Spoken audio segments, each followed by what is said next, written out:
My name is Doris. I am 28 years old.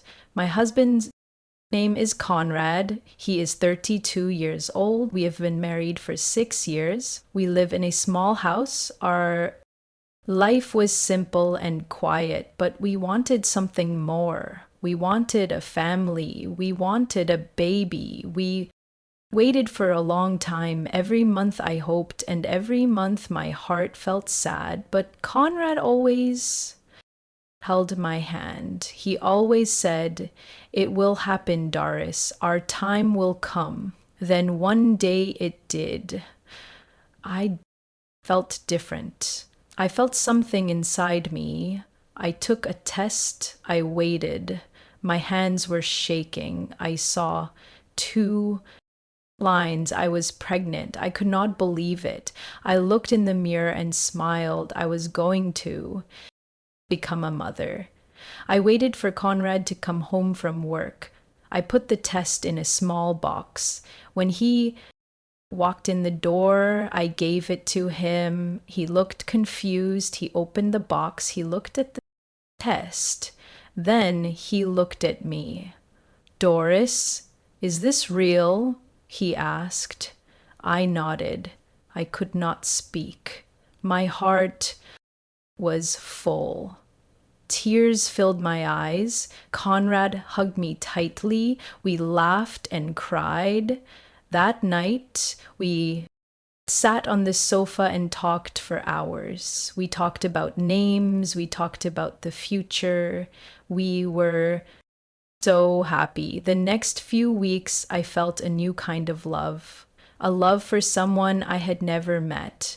I talked to my baby all the time. I would put my hand on my belly and say, "Hello, my love. I am your mummy, your daddy, and I love you so much." Conrad would come and put his hand next to mine. We told our parents. My mother cried. She hugged me and said, "You will be a wonderful mother, Doris." Everyone was happy for us. We had a small room in our house. My husband and I decided to make it our baby's room. We painted the room. We bought a white rug. We bought a beautiful yellow cradle. The room was ready. It was waiting. The weeks passed. My belly grew. I could feel the baby move. Conrad would press his ear to my stomach. He would wait. Then he would smile. I felt it. He would say, "I felt our baby." We went to the doctor for our checkups. The doctor listened to the baby's heartbeat. The doctor smiled and said, "Your baby is very healthy." We were so relieved. Our next appointment was a special one. We were going to see if it was a boy or a girl. We did not care. We just wanted to see our child. I was so happy. I could not sleep the night before. We went to the doctor's office. I laid down on the table. Conrad held my hand. The doctor was quiet. My heart began to beat fast. Something was wrong. I looked at Conrad. His face was pale. He was looking at the doctor. The doctor's face was sad. She was not smiling anymore. She turned to us. She took a deep breath. Then she spoke. "I'm so sorry, Doris Conrad. There is no heartbeat." I froze. "No heartbeat? That's not possible. I heard it just a few weeks ago. It was fine." "What do you mean?" I asked. "Maybe the machine is broken. Please check again." She checked again. Conrad held my hand. The doctor finally looked at me. Her eyes were sad. "The baby is gone. Doris, I am so, so sorry." My world stopped. My heart stopped beating. I couldn't breathe. I don't remember much about Leaving the hospital, I remember Conrad drove. I looked out the window, but I saw nothing. My mind was empty, my body was empty, my heart was empty. We were going home, but our home was not a happy place anymore. When we walked through the front door, Conrad held me. I began to cry. I cried for my baby. I cried because I did not know how to live after this. And then I saw it. The door to the baby's room was open, the empty cradle. I couldn't breathe. I turned away. I could not look at it.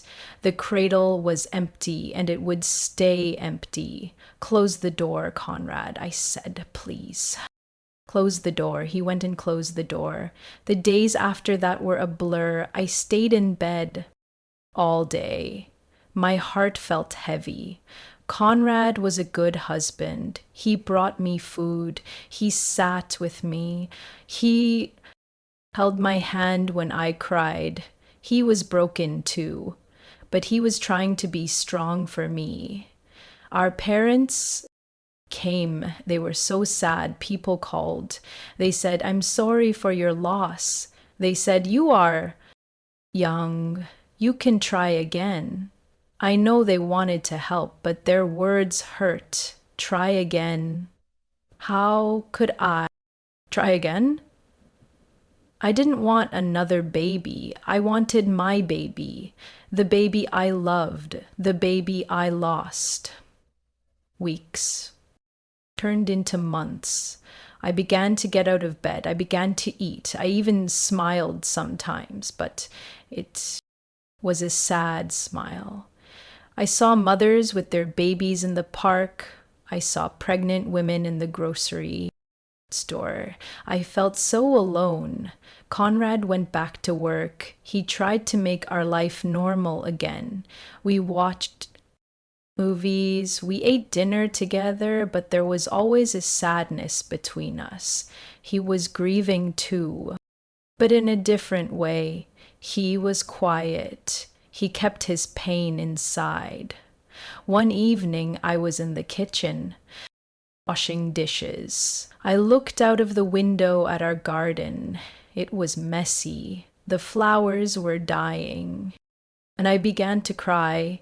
Conrad came in. He didn't say anything. He just put his arms around me. I miss our baby so much, Conrad, I said. He kissed me on my forehead, and then I felt something wet on my shoulder. He was crying too. We stood there for a long time, holding each other and crying. And in that moment, I no longer felt alone. We were broken, but we were broken together. That night, we talked. We really talked for the first time in months. We talked about our baby. We gave her a name. We called her Daisy. One evening, I said to Conrad, I think I'm ready. He looked at me. Ready for what? He asked. The baby's room, I said. I think it's time to open the door. We walked to the closed door together. My heart was beating fast. I was scared, but I was not alone. Conrad was with me. He opened the door. My eyes went to the cradle, the empty cradle. I thought about our baby Daisy, who never got to sleep here. Tears filled my eyes. We stood in the room for a long time. We didn't know what to do. Should we sell everything? Then I had an idea. What if we give it away? I said. Conrad looked at me. Give it away? He asked. Yes, I said. All of it. The cradle, the clothes, the toys.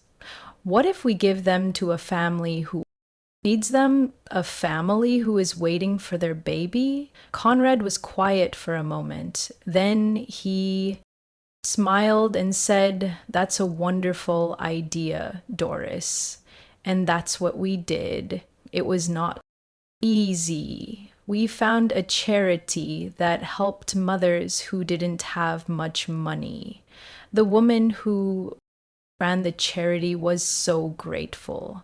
She said, "You have no idea how much this will help someone." The cradle was left. We decided to give it to a young couple we knew from Conrad's work. They were expecting their first baby. They were very happy, but also very worried about money. We took the cradle to their small apartment. The young woman's eyes filled with tears when she saw it. "It's beautiful," she said. "We could never afford something like this. Life is different now. Maybe one day our house will be full with the sound of children. Maybe it won't. But I know that we will be okay. Conrad and I are stronger together. Our love is deeper. Our loss did not break us." If you are going through a hard time, please remember this. It is okay to be sad. It is okay to cry. It is okay to heal slowly. Your heart is stronger than you think. You can find the sunshine again. You just have to keep going, one day at a time. If you liked this story, please like, comment, share, and subscribe.